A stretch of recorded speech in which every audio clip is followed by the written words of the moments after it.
Hello my friends, welcome back to my channel. I hope you all are having a fantastic day. Today we are going to be canning up tomatoes once again, and we're going to be making some yummy vine ripe tomato soup. Tomato soup is one of my favorites, so I'm going to take advantage of the delicious tomatoes we have that are in season right now and can up some delicious tomato soup for later in the year when it's cold and frosty here in Ohio. So I have gotten a lot of requests from you guys about a copycat Campbell's tomato soup recipe safe for canning. I've searched the world over and I can't really find one that I would feel comfortable with saying is safe. You will find them out in cyberspace, those recipes that other people have done and jarred up, but just as an FYI, clear gel has not been approved, to my knowledge, for pressure canning. It's only been tested for pie fillings for steam or water bath canning. So you will see those recipes out there that get the consistency of Campbell's tomato soup using clear gel, but I'm not going to go that route simply because I don't have any proof that it is safe to do that. So we are not going to do that. We are going to be following the recipe from the Ball Blue Book. This is a great book to have, you guys, for any of you who are new to canning. This is a great place to start. It has all the basics in it with some other yummy things thrown in. So I highly recommend getting this book, especially if you are new or semi-new to canning. We're going to be using their recipe on page 35. It's called Vine Fresh Tomato Soup, and it's a really basic soup. I think we'll be able to get close to the flavor of Campbell's tomato soup. I did Google the ingredients in Campbell's tomato soup, and it does include things that we cannot can, like dairy, and there was something else in it that we can't get. It has several ingredients that are not safe for canning, but I think we can still get that flavor, and I think we'll be able to get a similar texture when we heat up a jar of it. So I'm gonna use this recipe as my guide. I am gonna change up the seasonings just a little bit. So for this recipe, you're gonna need 12 to 14 pounds of red, orange, or yellow tomatoes. You can use just about any tomato that you want. I did choose to use Romas for mine. I like Romas for cooking because they're not as watery and they tend to be a little bit thicker when you cook them. There were some beautiful Romas at my farmer's market, but you can use any kind of tomatoes that you want, and you're going to need about 14 pounds of tomatoes. Now the method that they use is going to be, once again, just like in my previous video, they recommend using a food mill for getting rid of the seeds and skins. I'm not a huge fan of food mills, it's just me. So I am going to show you the old-fashioned route, which is basically blanching, coring, peeling, and seeding by hand. If you don't want to do all that work, then you're going to need a food mill for this recipe. If you are using the food mill, going the food mill route, you are going to leave your tomatoes with the skins and seeds in them. You are just going to core them. To the tomatoes, to your chopped tomatoes, you are going to add 1 medium bell pepper, 1 medium yellow onion, and you're going to roughly chop both of those. You need 2 cloves of minced garlic, 2 tablespoons of extra virgin olive oil. This is a tested recipe, so we are permitted to use the additional fat of the 2 tablespoons of extra virgin olive oil. We need 1/4 cup of tomato paste. Unfortunately, that's half of a small can of tomato paste. Why they didn't use the whole can, I don't know, but they are saying to use the 1/4 cup, which is half of a can. We need 1 tablespoon of sugar. You're going to need some salt and black pepper. This is going to be a recipe that is safe for water bath or steam canning. So to make sure that it's safe and has enough acid in it, because they have added the low acid ingredients of the onion and the bell pepper, you're going to be using some citric acid or bottled lemon juice. The choice is yours. I'm going to be using citric acid. I don't think it really changes the flavor much. If you add bottled lemon juice, you're going to taste a little bit of lemon flavor in the background. If you are steam canning, please make note that the processing time for this soup is going to be 40 minutes. So if you have to make altitude adjustments because of where you live, you need to know that you cannot steam can over 45 minutes. So if it's going to take you more than 45 minutes to steam can this, you can't use a steam canner. You will have to water bath can it instead. You can process this in either quarts or pints. Both are processed for the same 40-minute processing time. And you cannot steam can for longer than 45 minutes is because you run the risk of your steam canner running dry. So please don't try it. If you have to make altitude adjustments, just plan to water bath can instead. Okay guys, here we go. I have a large stock pot on my stove. I have 2 tablespoons of extra virgin olive oil. Make sure you measure accurately. I have my 1 medium chopped onion and 2 cloves of garlic. You want a medium high heat here, probably more like a medium. You don't want to burn your garlic. And you want to keep moving it around. You want to cook it until your onion starts to become translucent. About 5 minutes or so.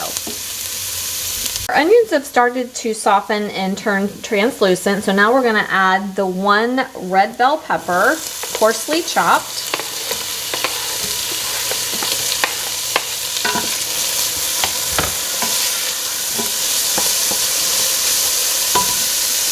We're going to add a 1/4 of a cup of tomato paste, which is just about half of a small can. We're going to add a tablespoon of sugar, and then we're going to start to add all of our tomatoes.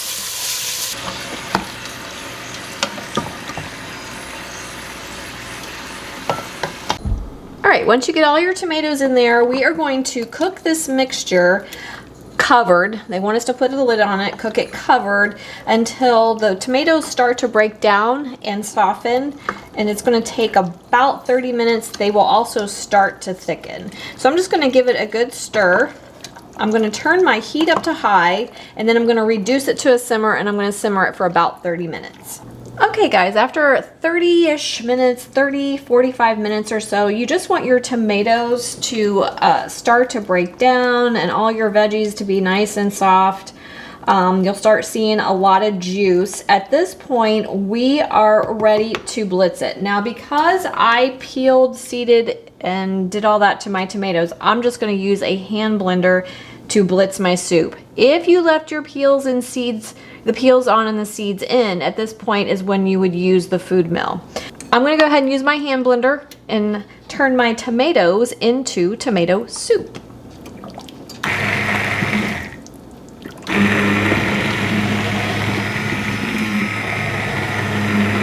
Okay, once you get your soup to a fairly smooth consistency, we're ready to season it up. Now, I did want to mention you could also do this in a blender, a traditional blender if you wanted to. And just as an FYI, the way that I use my hand blender to get it as smooth as possible is I will put it in, make sure you have it immersed pretty well, and then I go down and then release it and come back up. And then I go down and I keep doing that all the way around until I get it fairly smooth, and then I will turn it on and do this kind of a motion. So just FYI, that's kind of how I do it with the hand blender. It works well for me. I'm happy with that. But like I said, you can use the food mill, and in that case you would leave the seeds in and the skins on, or you could, if you've blanched your tomatoes, you could use either the hand blender or a traditional blender. So now what we're going to do is we're going to season it. Now, one of the seasonings that is in Campbell's tomato soup is celery or celery flavoring. I'm going to be using Old Bay seasoning. Ball calls for a tablespoon of salt, I believe, and some black pepper.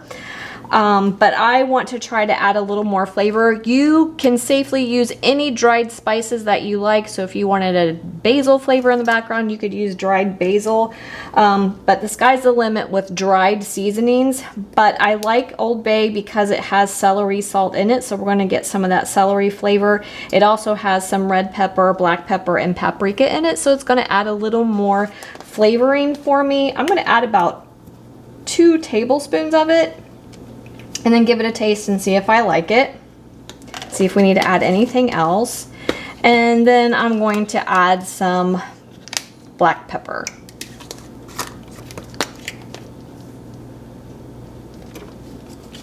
like my measuring methods. So we're gonna give that a stir, and then I'm going to give it a taste and see if I need to make any adjustments. All right, so the soup doesn't have quite enough seasoning for me. So I did add a little more of the Old Bay because I want that celery-ish flavor in the background, but I'm also gonna add some onion powder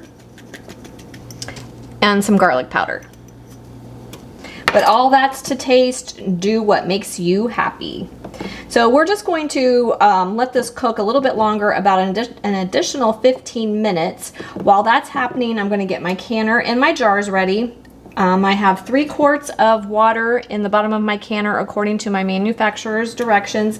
I'm gonna bring that up to simmering. I've washed my jars.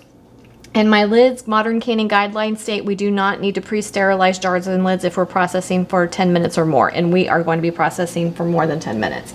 So I'm going to bring my canner up to temperature, let this cook another 15 minutes, and then we are all set for canning. Guys, we are all set for canning. That soup is absolutely delicious. I do want to mention the Old Bay seasoning does have some red pepper in it, so it does have a little bit of a kick to it. If you are sensitive to heat, I would add less Old Bay, maybe use some traditional salt or some seasoned salt, add more garlic powder or onion powder. The flavor is delicious. The other thing I wanted to mention is my soup is fairly thick on its own because I use Romas. If you use a more watery tomato, you may have to cook it down a little bit more, but the Romas worked amazingly for this soup and it tastes fantastic. So we are all set for canning. I have 3 quarts of simmering water in the bottom of my steam canner. If you're water bath canning, you're going to want enough simmering water in your canner to cover your jars by at least an inch once they are all in there. We do want to start with hot jars and very hot soup. The first thing we are going to do is add our citric acid or our lemon juice. I'm going to be adding 1/4 teaspoon of citric acid to my pint jars. If you are using quart jars, you're going to add 1/2 teaspoon of citric acid. We are going to ladle in our soup. And we're looking for a 1/2 inch headspace. The other thing I wanted to mention too is Campbell's soup tends to be on the sweeter side. So if you're trying to duplicate that flavor, you may want to add a little more sugar to your soup, make it a little bit sweeter. That'll make it taste a little bit closer to the Campbell's soup that we all know and love. All right, once you get to your 1/2 inch headspace, we're gonna use a debubbling tool and just poke around, release any air bubbles that might be in there. There really shouldn't be any because it's mostly liquid. You can top off your jars if you need to remain at your 1/2 inch headspace. Then we're going to take a paper towel dipped in white vinegar to clean the rims of our jars. We don't want anything interfering with a good seal. Then you're going to center your lids. Add your rims to fingertip tight.